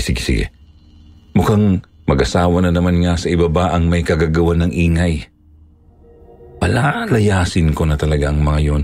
Siya, salamat sa iyo. Ako'y mauuna na. Pasensya na sa istorbo. Akmang isasara na raw ni Densyo noon ang pintuan ng unit niya nang bigla na lang daw may nagsalita. Maraming salamat. Diyos ko po! Napaigtad pa raw si Densyo sa gulat nang makitang si Aurora, ang babaeng bigla na lang sumulpot sa bandang kaliwa niya. Pasensya ka na. Nagulat pa kita.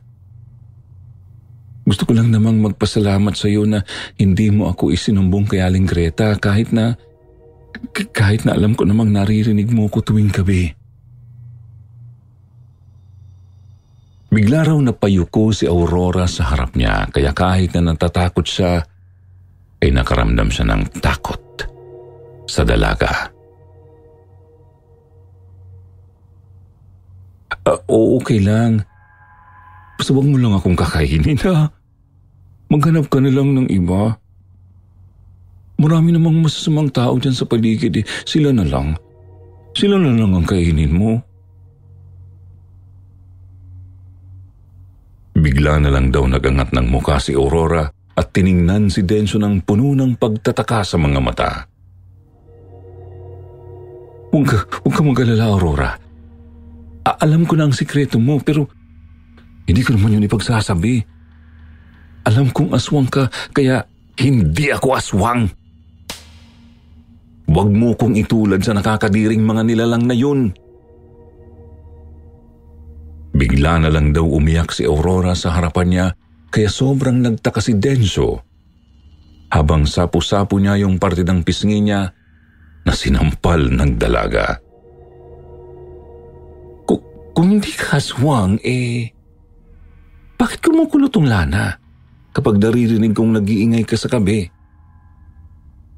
Kung hindi ka aswang, bakit kumukulo tong lana kapag naririnig kong nag-iingay ka sa gabi? Peke ba to? Walang yang gardong yun. Bigla raw tinitigan ni Aurora ang botelyang naglalaman ng lana bago siya nito sinagot. Hindi yan peke. Totoo ang sinasabi sa iyo ng botelyang yan. Kumukulo yan sa gabi dahil totoong may aswang. Pero hindi ako. Kundi yung pinagkakautangan ng tiyahin ko. Muli na namang tumulo ang luha sa mga mata ni Aurora.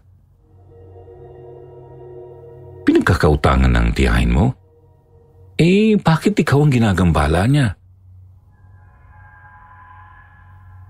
Ako kasi ang pinambayad ng tiyahin ko sa utang ng angkan nila.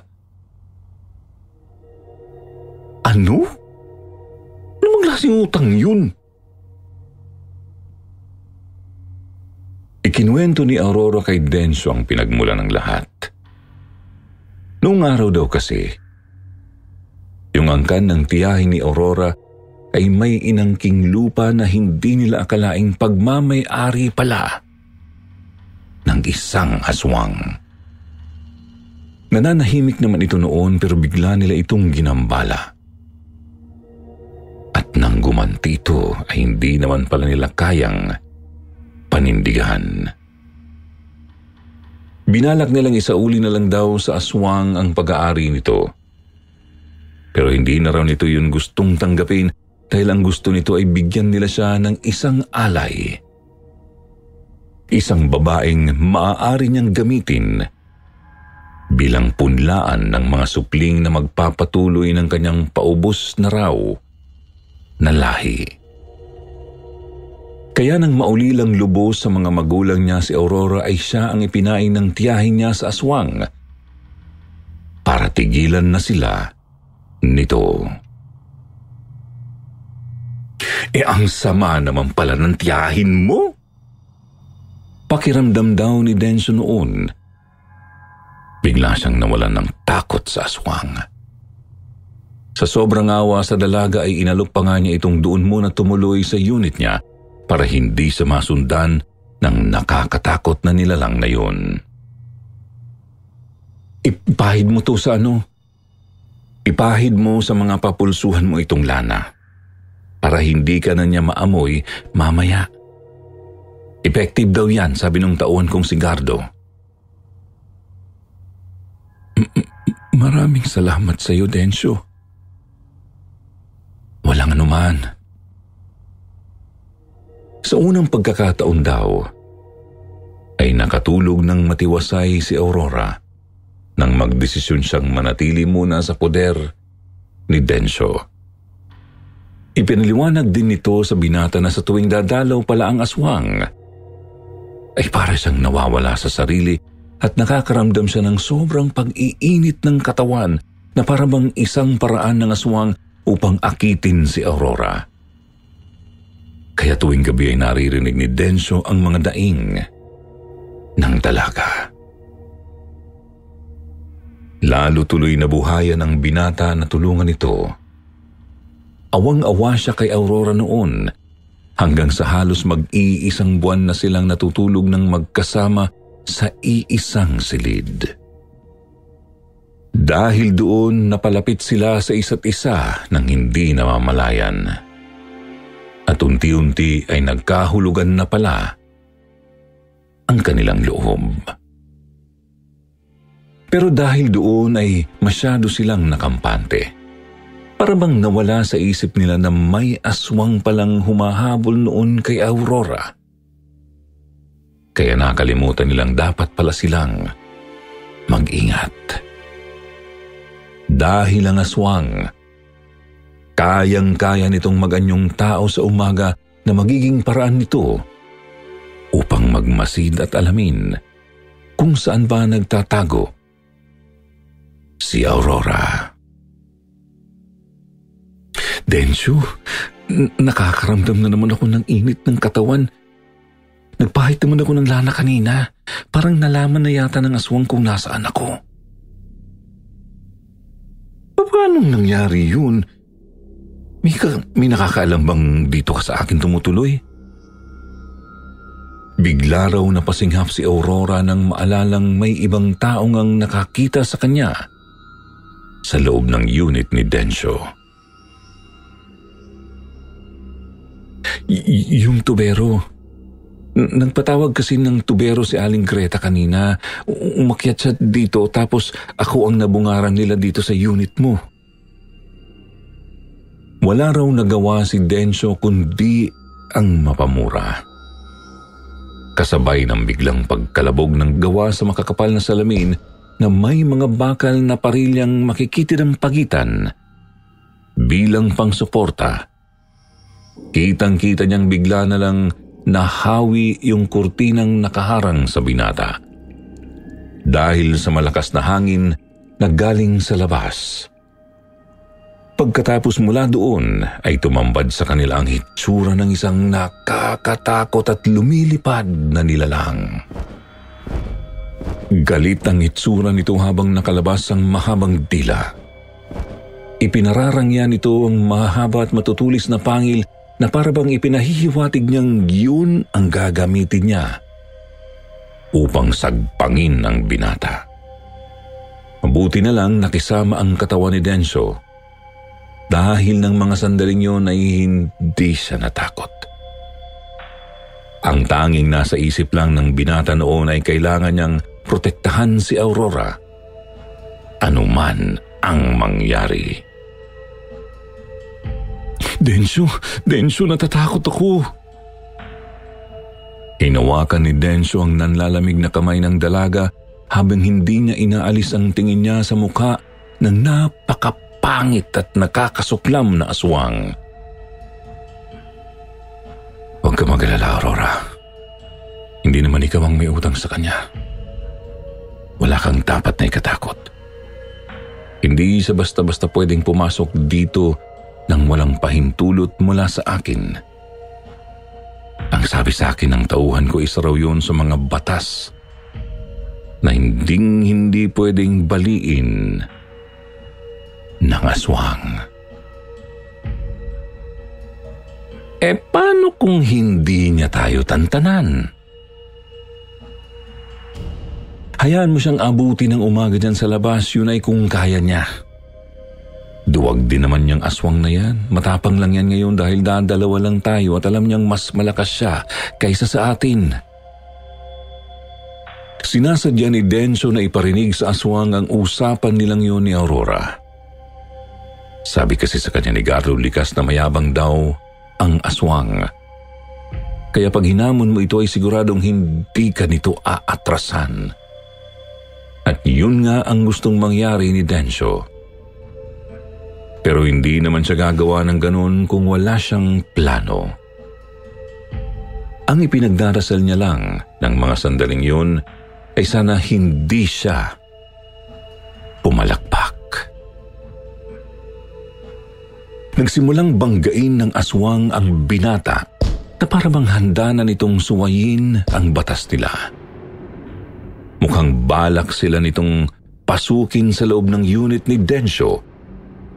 Kaya naman lalong nangatal sa takot si Aurora. Si Densyo naman ay nagsimula na ring kabahan. Lalo na nang unti-unti ay mabasag na ng aswang ang mga salamin ng kanyang bintana. Nakita niya pang ibinubuka na rin nito ng maigi ang bunganga nito. Na indikasyon daw na labis-labis na raw ang pagkagusto nitong lapain si Densyo. Mabuti na lang daw at bago patuloy ang masira ng aswang ang kahuli-hulihang tornilyo ng binata, narinig na nila ang hiyawan ng mga tao sa kalsada. Sa wakas, dumating din si Gardo kasama ang iba pa nitong mga kasamahang trabahador. Napawang may mga dalang sulu at tulos na pangsibat sa aswang.